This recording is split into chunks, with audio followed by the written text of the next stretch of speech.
All right, ladies and gentlemen, welcome back to the NBA show. It is Thursday, June 1st, which means the NBA finals are on tonight. Thank goodness. First off, shout out to the Boston Celtics for extending that series. Otherwise, we would have had like a whole week without basketball. I know NBA fans from all over the world have been missing the NBA in the last couple of nights, and that's going to end here. I'm actually curious. Let's pull it up. I believe there are two games where you have 2 nights of rest. I think it's my guess games 3 and 6, maybe 3 and 5. Let's take a look here. Okay, game two's on Sunday, so it's actually right away. So we have game one tonight in Denver, and then we have game two in Denver. Then we go all the way to Wednesday. Wow, to Miami. So we have several nights of rest. It actually looks like there's more nights of rest than non-rest. So let's pull it up here. We're going to preview that the Pistons actually hired Monty Williams. I can't believe it. And yeah, oh man, my Wi-Fi is showing 1 bar. That can't be good. All right, we're at 2 bars now. So if you're wondering why we're going live here a whole hour after we're supposed to go live, it's because I've had Wi-Fi in over a day, and it has been quite annoying. But we're here now, and we're still at 1 bar, but it's all right. We're going to do the countdown.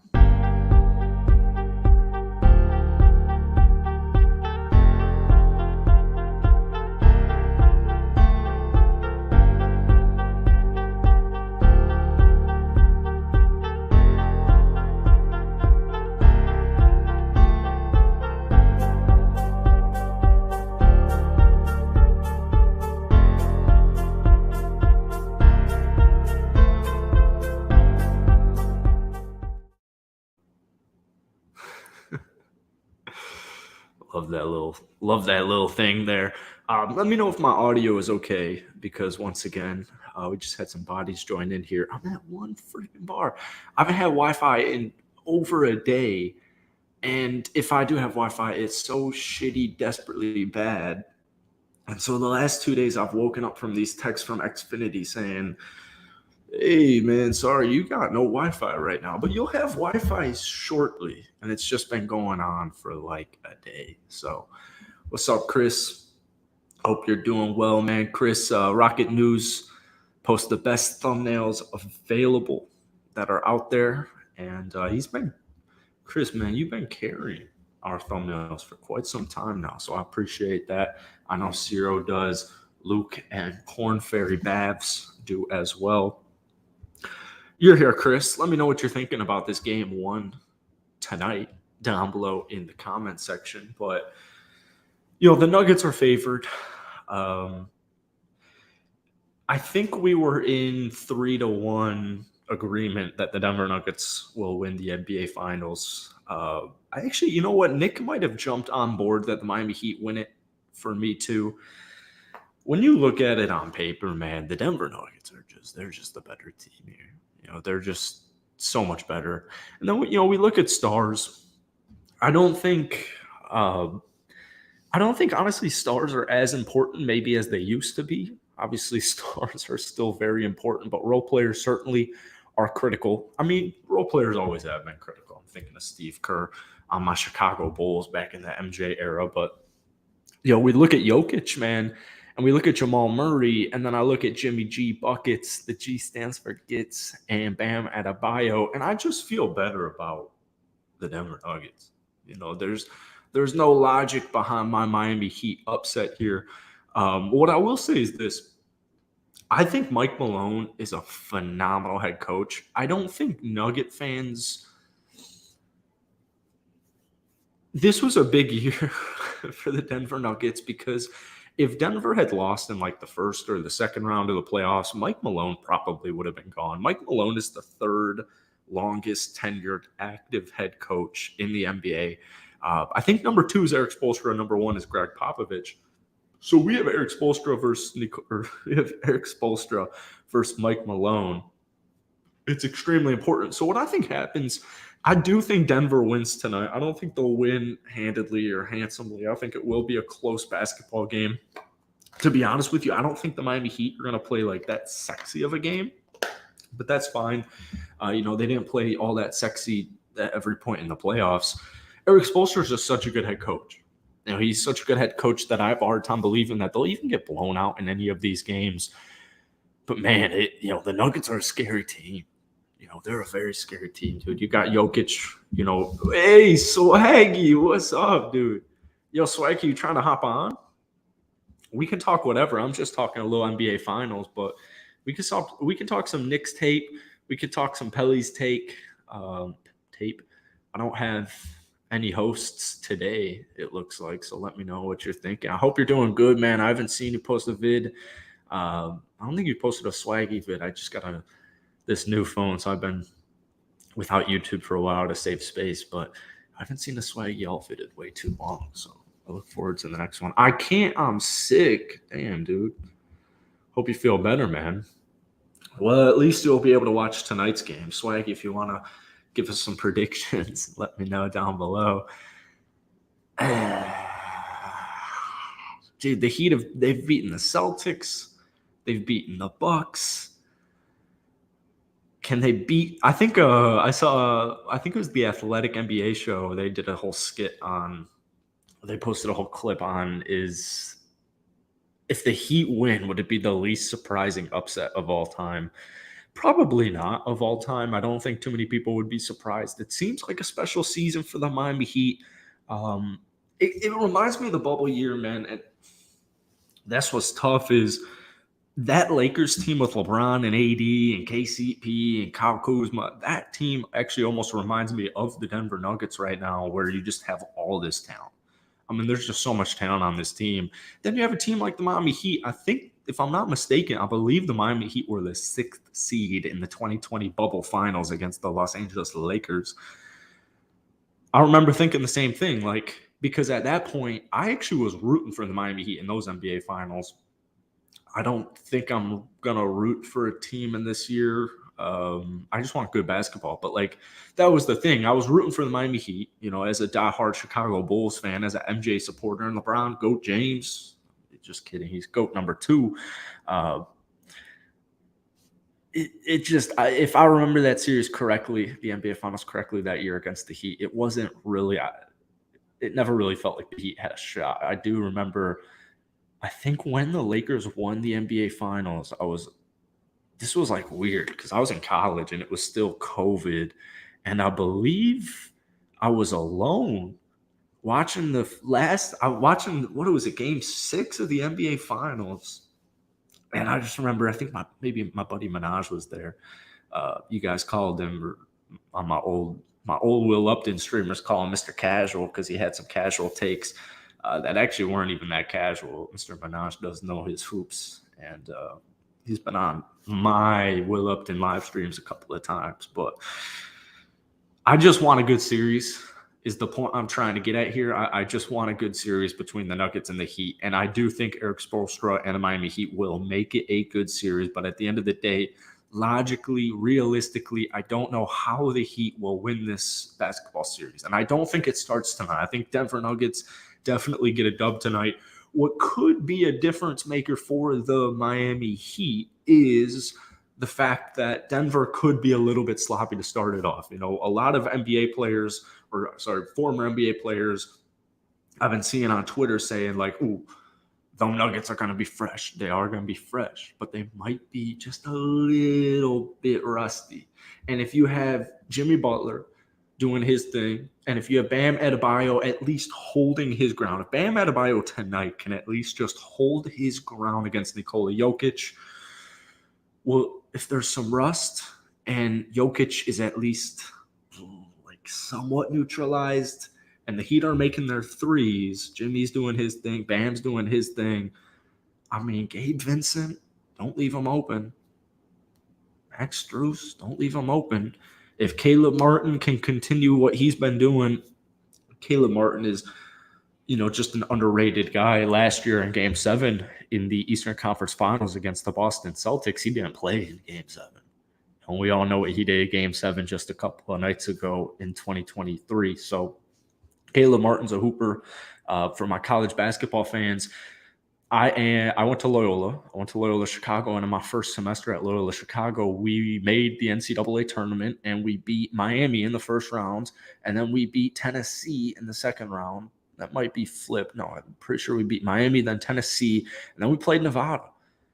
We were, what were we, like an 11 or 12 seed? We played Nevada, and they had the Martin twins, and I've been fully aware of specifically Caleb Martin. Caleb Martin had a better collegiate career than his brother.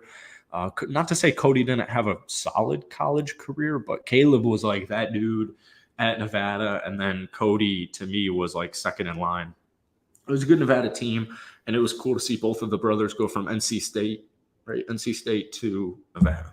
But I remember watching these guys playing college, I guess is the point here. So, those Heat role players, man, they certainly could step up. But that's the reason Eric Spoelstra at the end of the day is just one of the reasons I fully believe they'll make it a series. But once again, when we just look at this on paper, it's over. Just give the ball to Jimmy and let him run the offense. I'm hoping for I like Gabe Vincent, Kyle Lowry is my point guard duo. Starting it off of the bench. Obviously Jimmy's going to command the ball a lot, as he always does, always has. I do think that Jimmy's going to be more aggressive. It's not like Jimmy wasn't aggressive in the final games against the Boston series, but what Jimmy likes to do, what Jokic actually likes to do as well. You'll notice these superstar players. Like I think of Giannis and I think of Jokic.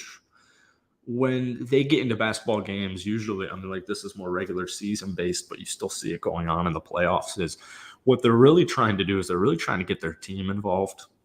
And you see the same thing actually with Jimmy Butler is these guys are trying to get their teammates involved, right? You want to get that chemistry going. You want them to start feeling themselves, and you want them to feel themselves early. That sounds a little bit weird, but you want them to get in their groove, get that confidence up immediately. You want to put up 40 on the Miami Heat or whoever you're playing in the first quarter of game one. And I want Jamal Murray. If I'm the Nuggets, I want Jamal Murray with 2 threes. I want KCP with a 3 or 2. MPJ, Aaron Gordon, the same thing applies. So that just the morale gets up and that you can just kind of build and feed off each other. And I think Nikola Jokic does a phenomenal job of that. I think Giannis does a phenomenal job of that. And then for some reason, either if your teammates aren't hitting their shots, then maybe you'll start to get a little bit more aggressive as far as scoring the basketball goes. But usually what it is you get your teammates going, and then in the second half of the basketball game is when you personally, Jokic, Giannis, Jimmy, whatever it is when you kind of start getting yourself going, right? So it's going to be the matchup. Jokic and Bam. You got Jimmy and Murray. I'm really curious to see what the matchups are going to be like. Obviously, we'll see Jokic and Bam go head-to-head. Depends on who you've been asking, but a lot of Nugget fans are excited about the opportunity to go against Bam Adebayo. Bam hasn't had the strongest playoffs. He has certainly had plenty of bright moments, but whenever Bam plays good, you just kind of notice this Heat team is much more scary when Bam Adebayo is doing his thing on both sides of the ball, because we know he can do it. So it should be a good game, man. It should be a good game. I'm going to try my hardest to watch this game live. I hate watching games on replay unless there's several games. And we're at that point, man. It's no basketball tonight. After tonight, no basketball until Sunday. So I'm excited. All right. Let's talk some Monty Williams here. If you guys have any comments on the NBA Finals, please let me know down below and we can continue to talk about it. But I was thinking at least Luke would pull up here. It's not looking likely. Let's check our phone. I like doing the solo streams. Wait, can you see this picture of Monty Williams on my? Oh, okay. This thing. I've got a brand new phone, and it's really big. Can you see? It's a really freaking big phone. All right. Shout out Cyro for doing this every Cyro does this every time we go live. Every day we've been doing this show for slightly over a year now. So Monty Williams actually ends up being the Detroit Pistons head coach. I was joking around in the group chat last night saying, guess I'm now a fan of Monty Williams. I can't believe that this actually ended up happening. I can't actually believe that Kevin Ollie isn't the head coach of the Detroit Pistons right now. But, for this Pistons team, they're going to be extremely pleased. 6-year, $78.5 million contract. It's the largest coaching deal in NBA history. And I just got a text. Your Xfinity service was restored at approximately 9:50 Eastern. You should be up and running now. Thanks for your patience. Oh, let's go. All right. No more one bars on this live. Yeah, the largest coaching deal in NBA history is all you really need to know here. It's actually crazy. I think this is actually crazy. I'm excited for the Detroit Pistons. It's weird. I used to post more NBA content on my channel, Will Upton, and then I realized, it's not even more competition based. There's a lot of fucking big time people making NBA videos. There's a lot of small time people making NBA videos. But one thing I've weirdly noticed doing this show is whenever I used to make a Detroit Pistons video, all I would get is nothing but love from Pistons fans, just like excited Detroit Pistons fans about their future, about their team, about their draft, like just excitement out of Detroit. And then you come on here, and for some reason it's like all these Pistons haters, I didn't even know the Detroit Pistons had haters, come on in here in the comment section and they start flaming this Pistons team, and they're like, it doesn't even matter who their coach is, man. They still suck. They'll always suck. They'll always be poverty.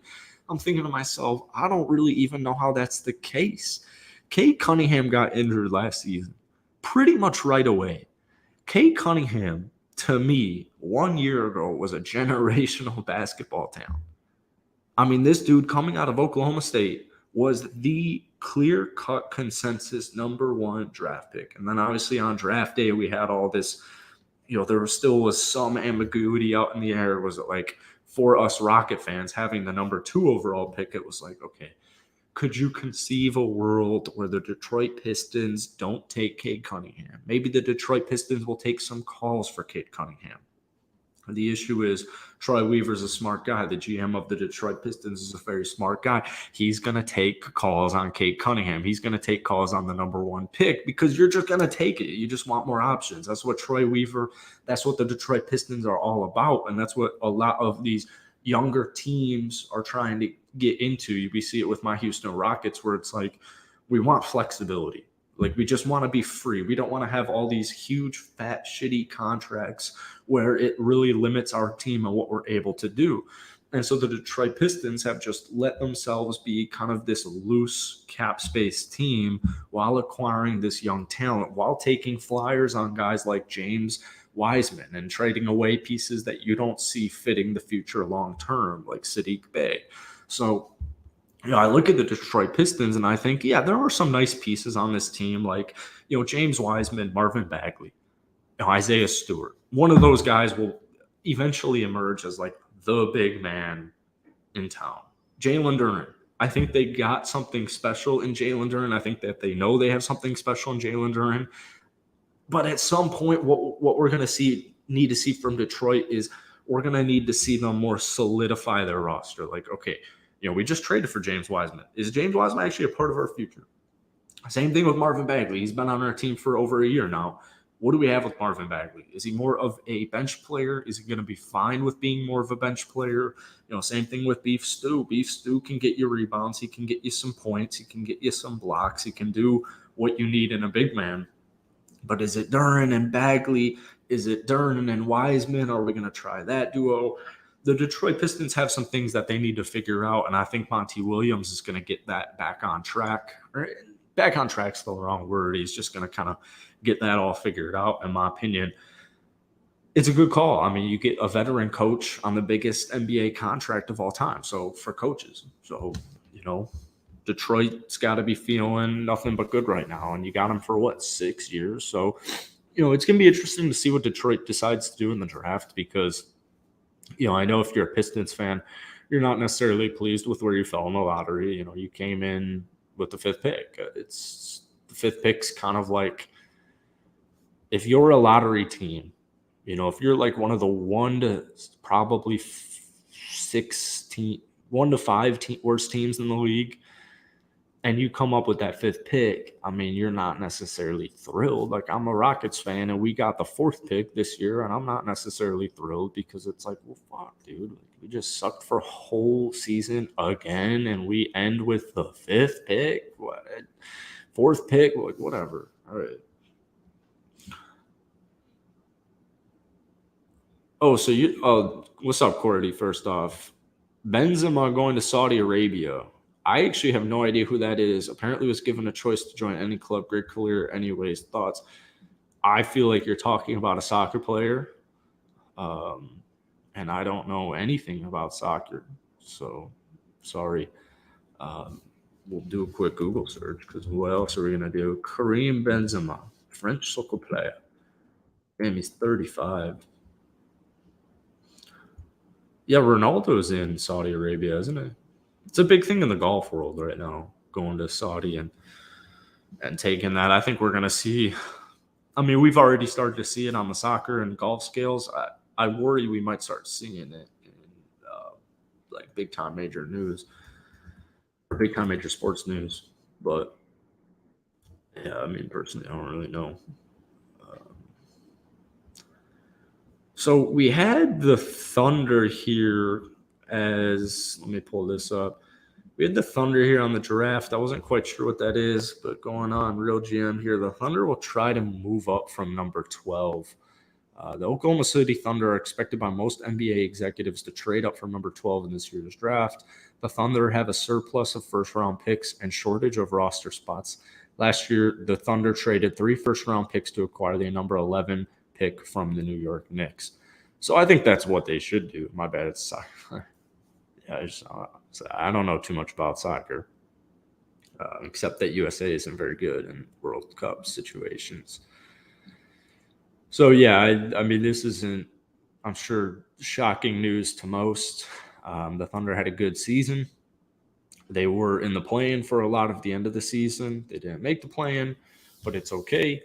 You still have a very, very, very bright future. It's kind of like the Oklahoma City Thunder have 2 first-round picks this year because you're getting a healthy, or 2 nice first-round picks, I should say, rather, because you're getting Chet Holmgren coming back fully healthy, or at least that's the thought. So that's awesome, and that's exciting for him.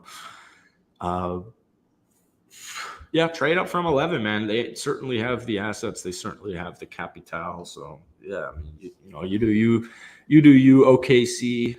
I'll enjoy it from afar. I think Cyro and Luke talked a lot about this stuff yesterday. Michael Porter Jr. My whole life revolves around staying healthy. If you're watching this stream right now and you want me to talk about, or you want to just talk about any topic, let me know down below. Give me a take. Give me a hot take. Give me a cold take. Give me a normal take. Let me know, and we'll react to it. Heat Celtics Game 7 averages 12 million viewers on TNT. That is actually awesome. Good for the NBA. Average 12 million viewers with a 5.8 rating on TNT. The number represents the biggest audience outside of the NBA Finals since 2018. The game, which peaked at 14.2 million viewers, is also the 3rd highest basketball viewership ever for TNT and the 5th largest ever on cable. What? Game 7 is the 7th biggest audience outside of the NBA Finals since the current media rights deal began in the 02-03 season. Wow, 7th biggest. All right, there you go. Game 6 averaged 8.7 million views. So, yeah, once again, as we started this, shout out to basketball, I guess. All these freaking ads. Yeah, it's funny you both say that. Cordy and Chris both say that. The 2 people watching this right now. Skip and Shannon talk is over. I saw that last night. I was actually going to start the show as a joke talking about that. It's tough, man. To me, it's really unexpected. I think like the common trend I saw on Instagram and Twitter in the comments was that this was expected. I don't personally think this is expected. So they had a whole beef over the DeMar Hamlin situation, and then there's also just kind of like the Tom Brady thing. And what was it, December?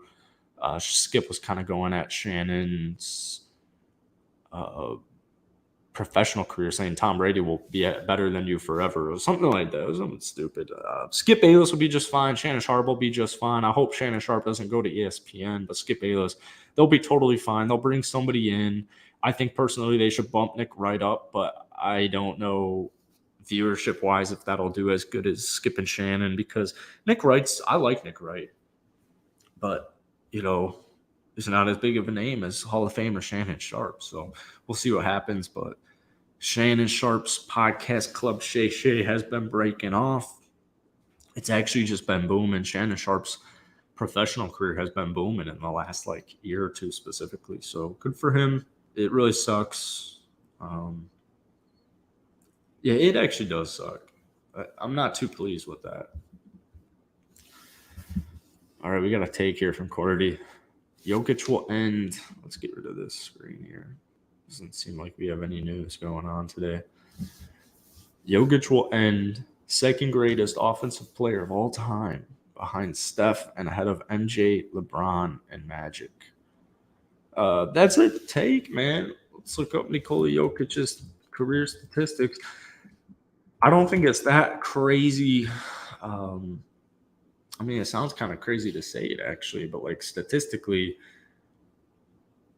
one thing I do worry about Jokic, I will say, is his longevity. I'm not quite sure how long he's going to be able to, drink 2 liters of Diet Coke a day and then go be an MVP. We'll wait and see with that.